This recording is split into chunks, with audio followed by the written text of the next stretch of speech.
I never thought I'd be sharing my own story here, but after what happened recently, I figured this was the place to do it. I need to get this off my chest. My name's Luke, and let me start by saying I wasn't born into money. Everything I have, I built from the ground up. It took years of hard work, sacrifices, and setbacks to get where I am today. I never had a safety net. No rich parents to bail me out if things went south. Just me, a laptop, and an idea that turned into something bigger than I ever imagined. I started my own tech company in my mid-20s. It wasn't some overnight success. I spent years grinding, working 16-hour days, living in a tiny apartment with barely enough to pay rent. There were times I thought about giving up, when it felt like I was throwing everything into a dream that wasn't going to happen. But eventually, the work paid off. One good deal led to another, and before I knew it, my company was taking off. By the time I turned 30, I was officially a millionaire. Not billionaire rich, but comfortable. I could afford a nice house, a luxury car, and vacations whenever I wanted. But even with all that, I never really changed. I still preferred wearing hoodies over suits, still ate at the same local diners, and still kept a small, close circle of friends who knew me before the money. That's when I met her. Let's call her Emily. She was gorgeous, the kind of woman who turned heads when she walked into a room. But more than that, she was charming, the kind of person who made you feel like you were the most interesting person in the world when she talked to you. We met at a charity gala I was invited to, not my usual scene, but a friend dragged me along. She approached me first, striking up a conversation about my company. At first, I thought she was just genuinely interested, but looking back, I should have noticed the signs. She laughed at all my jokes, even the bad ones. She made sure to casually mention that she wasn't like other women who cared about money. And she moved fast. We went from dating to engaged in under a year. I won't lie, at the time, I thought I hit the jackpot. Here was this beautiful, intelligent, fun woman who seemed to love me for me, not just the wealth. My friends warned me to slow down, but I was caught up in it. We got married 6 months ago, and for the first few months, things seemed fine. Sure, there were little red flags. She never really showed interest in my work once we were together. She quit her job a month after the wedding, saying she wanted to focus on our life together. She started spending a lot, designer bags, expensive spa days, trips with her friends. When I mentioned maybe slowing down a bit on the spending, she'd get upset, saying, "What's the point of money if we don't enjoy it?" But I brushed it off. I wanted to believe she loved me. I wanted to believe I wasn't just some wallet to her. Then came the day everything changed. It was last Friday. I was supposed to be out of town for a business meeting, a last-minute trip that was meant to take the whole weekend. Emily knew I was gone, so she made plans with her friends, one of her regular girls' nights, where they drank expensive drinks and gossiped about people they barely knew. But the meeting got canceled. I decided not to text her right away and just head home. I pulled into the driveway around 8 p.m. The house was quiet, but as I walked inside, I heard voices coming from the living room. At first, I thought she had some of her friends over, but as I got closer, I realized she was on the phone. I wasn't trying to eavesdrop, but the second I heard my name, I stopped in my tracks. I'll never forget what I heard next. Emily let out this laugh, one of those fake, high-pitched laughs she always used when she was showing off. And then she said, "Oh, please. Luke's just a temporary fix. Once I have his money, I'm gone." I felt like the air had been sucked out of the room. She kept talking, completely unaware I was standing just a few feet away. "No, seriously. You really think I'd stay with him if he wasn't rich? He's not my type at all. But hey, might as well enjoy the ride while it lasts, right?" Her friend laughed on the other end. Then Emily said something that made my stomach drop even further. "I give it a year, maybe less. By then, I'll have enough saved up to make a clean break. And let's be real, divorce means I'll be set for life." I just stood there, frozen. My own wife, the woman I thought I'd spend my life with, was openly admitting she was using me, that she never loved me, that I was nothing more than a bank account to her. I pulled my phone out of my pocket, my hand shaking, and hit record. Because if she thought she was about to play me, she had another thing coming. I stood there for a moment, staring at my phone as Emily's words echoed in my head. She was planning to take me for all I was worth, and I couldn't believe I'd been blind to it for so long. It hurt, but more than that, it made me angry. So angry that my fingers nearly shook as I slipped my phone into my pocket. But I wasn't going to let her see that. No, I couldn't give her the satisfaction of seeing me fall apart, not when I'd finally figured out what kind of person she really was. I took a deep breath, pushed my emotions aside, and walked back into the living room. Emily and her friends were still chatting, a little more quietly than before, but the moment I entered, the conversation paused. They all turned their heads toward me with a mix of smiles and slightly nervous glances. Emily's smile was the widest, but it didn't quite reach her eyes.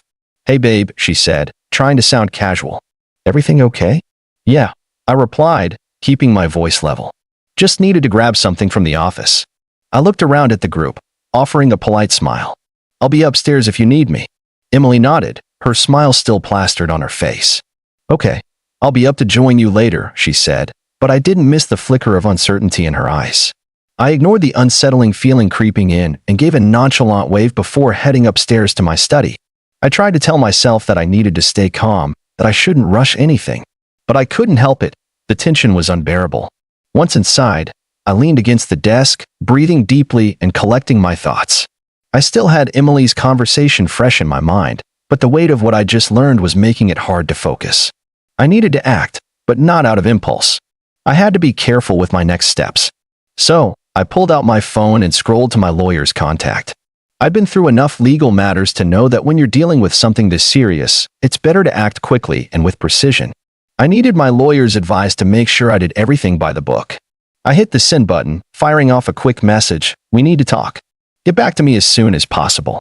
I'm available tonight." Then, I sat back in my chair, staring at the screen, waiting for the reply. Minutes passed, and then an hour. I checked the time again. Still nothing. I felt the itch of impatience start to creep in. How long did it take to read a text and send a response? I glanced at the screen again, nothing. I had a gut feeling my lawyer was busy, but I didn't like waiting, especially not with the weight of this situation hanging over my head. It was another half hour before I heard the ping of a new message. My heart skipped a beat as I checked my phone. It wasn't the response I was hoping for. The message came from my lawyer's office, not my lawyer himself. It said, "Sorry for the delay, Luke. Your lawyer will be able to meet with you first thing tomorrow morning. We'll review your case then." Tomorrow morning. I let out a frustrated sigh, but there was nothing I could do to change it. The waiting was killing me, but I had to respect the process. I couldn't rush things, especially not when I was so close to everything I needed to secure. I put the phone down and took another deep breath. Emily would still be downstairs, oblivious to the storm that was about to hit. I wasn't about to give away my next move just yet. She had no idea how much I knew now, and I was going to let her enjoy her little game for just a little bit longer. I spent the next few hours in my study, scrolling through legal documents, reviewing the prenup we'd signed years ago. That had been my biggest safeguard all along, and now it was going to be the key to shutting down her plans. If there was anything I learned from building my wealth, it was that you always protect your assets first, whether that meant investments, property, or, apparently, marriage. The time passed slowly, and I could hear Emily's footsteps upstairs as she walked in and out of the room, preparing to get ready for bed. Her friends had left by then, so I figured she would try to come check on me soon. I heard a knock at the door. "Luke." It was her voice again, soft, careful. "Can we talk?" I didn't jump at the chance to open the door immediately. Instead, I took a moment, sitting back in my chair and composing myself, before I finally stood up and walked toward the door. I opened it, not giving anything away. I had to play this right. "Hey," I greeted her coolly, keeping my expression as neutral as possible. "What's up?"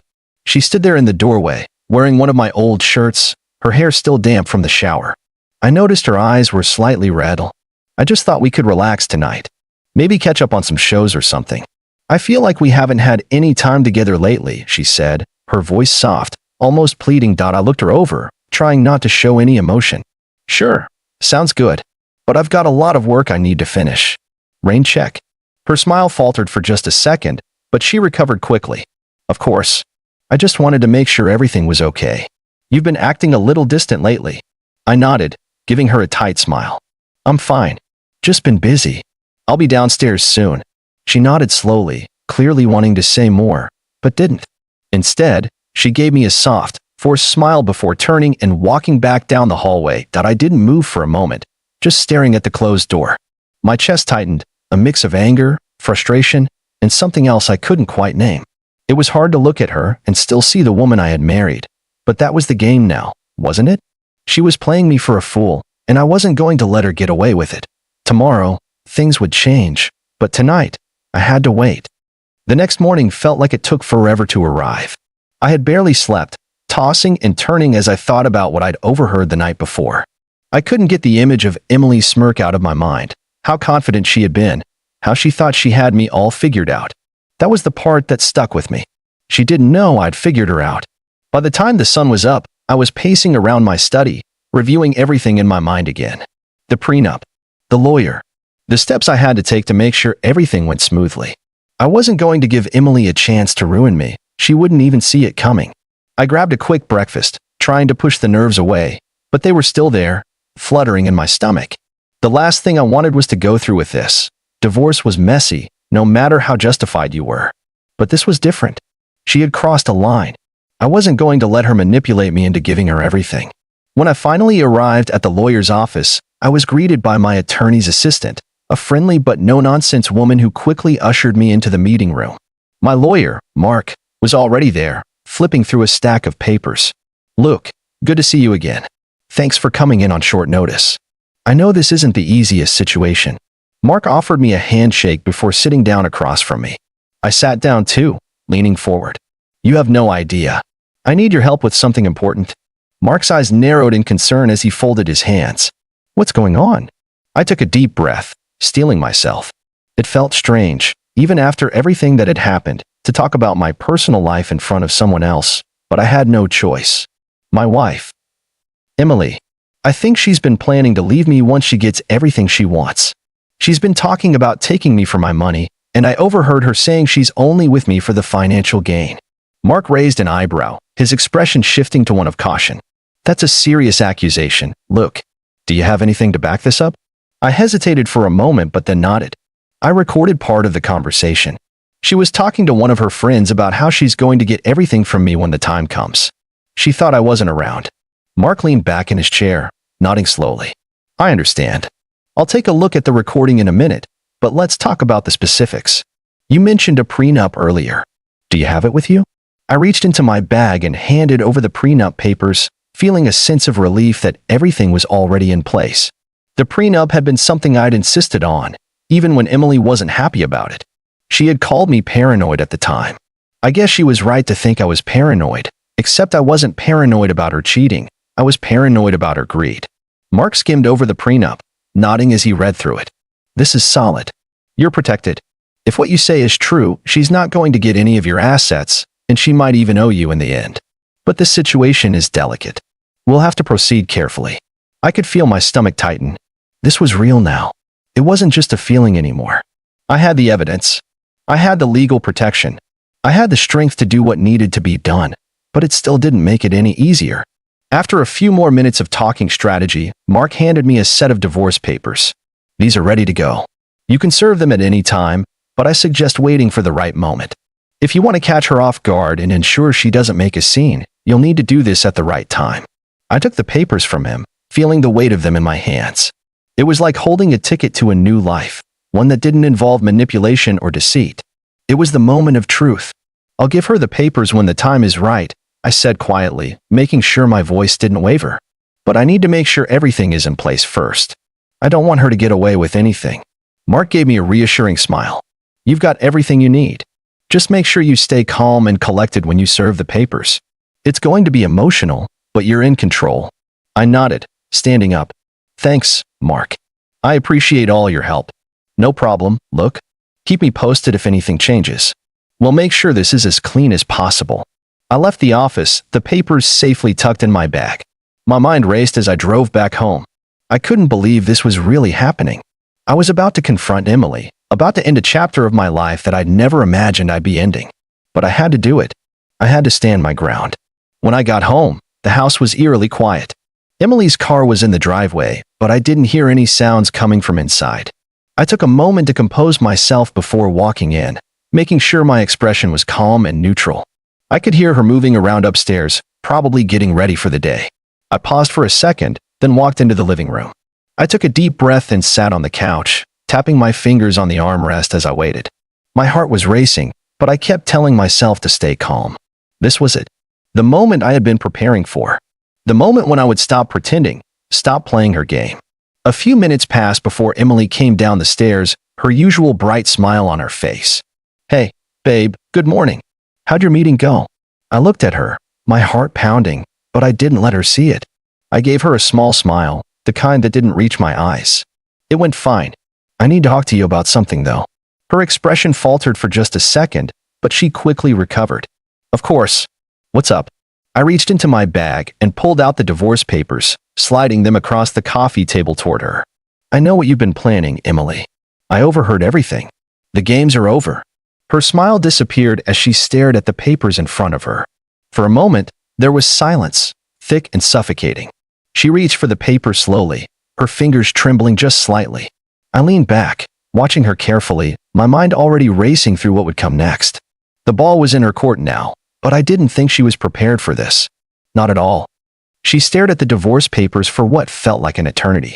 Her eyes flickered between the papers and me, a mix of disbelief and confusion flashing in her expression. It was as if she couldn't quite process what was happening. Finally, her hand shot out to grab the papers, her fingers trembling as she picked them up, glancing at the top. The color drained from her face when she saw the heading, Petition for Divorce. What is this? She asked, her voice coming out shaky, though she quickly tried to mask it with an irritated tone. Look, this isn't funny. You're being ridiculous. I didn't respond, letting her squirm. She needed to fully process this. She needed to see the reality of what I had done. She flipped through the papers, her face flushing as she saw the terms. Her eyes widened when she reached the part about the prenup, where it was clearly stated that I was entitled to the majority of our shared assets due to her breach of trust. She stood up abruptly, pacing the room as she clutched the papers in her hands. Her voice began to rise, shaky at first, but gaining strength with every word. You can't be serious. Look, this is insane. We've been together for 4 years. You can't just throw everything away like this. I'm not throwing anything away, I said calmly, standing up and crossing my arms. But you've been planning this for a while, haven't you? Using me, pretending to be someone you're not, all while you worked your way into my life, my bank account, and now you think you're entitled to everything I've worked for. She opened her mouth to speak, but then she closed it again, her hands fidgeting with the edge of the papers. She was panicking now, and I could see her mind scrambling for some excuse or way to explain her actions. No, she said after a long pause, her voice barely above a whisper. You're making a mistake. Look, I wasn't using you. I love you. I've always loved you. Please. Her voice cracked slightly as she took a step toward me, her expression pleading. Please, let's talk about this. We can work things out. I swear, I was just stressed. This isn't what I meant. I wasn't moved. The pleading, the change in tone, this was the exact manipulation I'd been expecting. The exact kind of thing I had known would happen once I called her out. She had no idea that I wasn't just some naive fool. I'd seen it all before, in her eyes the night I overheard her. I'm not interested in hearing your excuses, Emily, I said flatly. I heard what you said to your friends. You thought I wasn't listening. Thought you could play me. Well, you were wrong. I've known for a while, and this, I motioned to the papers, this is the result. Her face twisted in confusion, then anger, as she stomped her foot in frustration. You think I'm some gold digger? Her voice broke as she shouted. You think I'm just using you for your money? How dare you? I remained calm, watching her rage as she circled the living room. This was the part where she'd try to turn the tables, where she'd try to make me feel guilty or question my decision. But I wasn't going to fall for it. Do you remember that conversation you had last night? When I wasn't home? I asked, finally breaking my silence. Her face immediately paled. What? What are you talking about? I leaned forward, watching her carefully. The one where you told your friend that once you got my money, you'd leave me. How I was just a stepping stone to you. And once the wedding was paid for, you'd be done with me. Her eyes widened, her lips trembling as she took a step back. She looked like a deer caught in headlights, her earlier bravado evaporating in an instant. You were listening? You were spying on me. Her voice rose in disbelief. I wasn't spying on you, Emily, I replied, my tone cold now. I just wasn't as oblivious as you thought I was. And unlike you, I don't make decisions based on lies. She stood frozen for a moment, as if trying to process everything. Then, in a desperate attempt to save face, she tried to laugh it off, but it sounded hollow and forced. Oh, come on, Luke. This is ridiculous. You know I was just joking around, right? It was nothing serious. You can't just throw our whole relationship away over a stupid conversation. You've been overreacting to everything. I didn't laugh. I didn't flinch. I wasn't going to let her deflect anymore. You're right about one thing. You were joking around. But the joke's on you. You really thought you could manipulate me and get away with it, didn't you? But I'm not the one who's going to walk away from this with nothing. Her face twisted in frustration as she took a few steps toward me, suddenly putting on a false smile. Luke, please. I can't lose you. We've built so much together. You can't just walk away from everything we've created. Please, let's not do this. I finally stood up, my eyes narrowing. You had your chance, Emily. This is over. Her expression shifted to something colder, more calculating, as she realized what I meant. You think this is over? You really think I'm just going to let you keep everything? You have no idea who you're dealing with. Look, you signed that prenup, yes, but you think I don't know how to fight back? You think I won't take you to the cleaners in this divorce? She smirked, as if she had won already. I'll get my money one way or another. Don't think I won't. I just smiled, feeling a sense of satisfaction build up inside me. That's where you're wrong. You won't get a cent from me. Not a penny more than what you deserve. I reached into my bag and pulled out the prenup papers. I know the terms better than you do, and I'm not going to back down. The moment her eyes scanned the document, her smirk faded, replaced by panic. She took a few steps back, her mind racing as the reality of what was happening hit her like a ton of bricks. You think I can't find a way around this? She spat, her voice cracking now with anger. You think I'm just going to let you win? I shook my head. I don't need to win, Emily. I just need to make sure you don't get away with it. With that, I turned and walked out of the room, not giving her a chance to respond. I could hear her shouting behind me, but I didn't care. The worst was over. I had everything in place. She wasn't going to get away with it. She had already lost. It's been a few months since that day, and honestly, it's surreal to look back at it all. The whole process took a lot of time, a lot of effort, and a lot of emotional strain, but I knew I was doing the right thing. The day I handed Emily those divorce papers, everything shifted. I wasn't just walking away from a failed marriage. I was walking away from a manipulation I had been blind to for far too long. The divorce itself was a bit of a mess, as expected. Emily fought tooth and nail, trying to get as much money as possible out of me, using every trick in the book. But the prenup was airtight. She couldn't touch anything I had worked for. It didn't stop her from trying, though. The drama was endless. Phone calls, emails, late-night texts begging me to reconsider, threats of ruining my reputation, and even her lawyer making some baseless accusations. But I had prepared myself for all of that. I didn't buckle under the pressure. Eventually, Emily realized she was getting nowhere. The court granted the divorce in my favor. I got to keep everything that mattered to me, my house, my business, my assets. And she got her freedom, but it wasn't quite the fairy tale she expected. I found out later that she tried to spin the narrative to her friends and family, claiming that I was the one who didn't care, that I was cold and controlling. But none of them believed her for long. My close friends knew what happened, and the people who knew her best could see right through her. There were no tears of sympathy from anyone. Everyone just kind of moved on. I can't say I was surprised. I'd heard those same friends laugh about how she was just waiting for the right time to get out, while pretending to be the perfect wife. As for her, well, I don't think she's fully recovered. There were rumors about her bouncing from one guy to another, trying to latch onto a new target, but I honestly don't keep track of her anymore. She's not my problem. Every so often, I hear from her mom, who still occasionally reaches out, wondering if I'll take her back or give her a second chance. But I never respond. The truth is, I'm happier now than I've ever been. I finally have the peace I always wanted. I've been living my best life. I've had more time to focus on my business and travel the world, checking off things from my bucket list that I'd put off for far too long. I've met new people, real friends, people who actually care about me, not what I can offer them. I've even started dating again, but this time, I'm smarter about it. No more pretending. I'm not settling for anyone who thinks they can take advantage of me. And the best part? I don't have to worry about anyone pretending to love me for my money anymore. I can finally relax and enjoy my life without the constant weight of manipulation hanging over me. It's amazing how much lighter life feels without that toxic cloud following me around. I'm not angry anymore, either. I'm just grateful. Grateful that I saw through the lies before it was too late. Grateful that I had the strength to walk away. The moral of the story? Never let anyone take advantage of you, no matter how good they make you think they are. You'll always be worth more than their manipulative schemes. And if you ever find yourself in a similar situation, don't be afraid to take control of your life. Trust your instincts, get out before it's too late, and remember, you deserve better. I'll be just fine. And I'm living proof that sometimes, Things really do get better after you walk away from the toxic people who try to bring you down.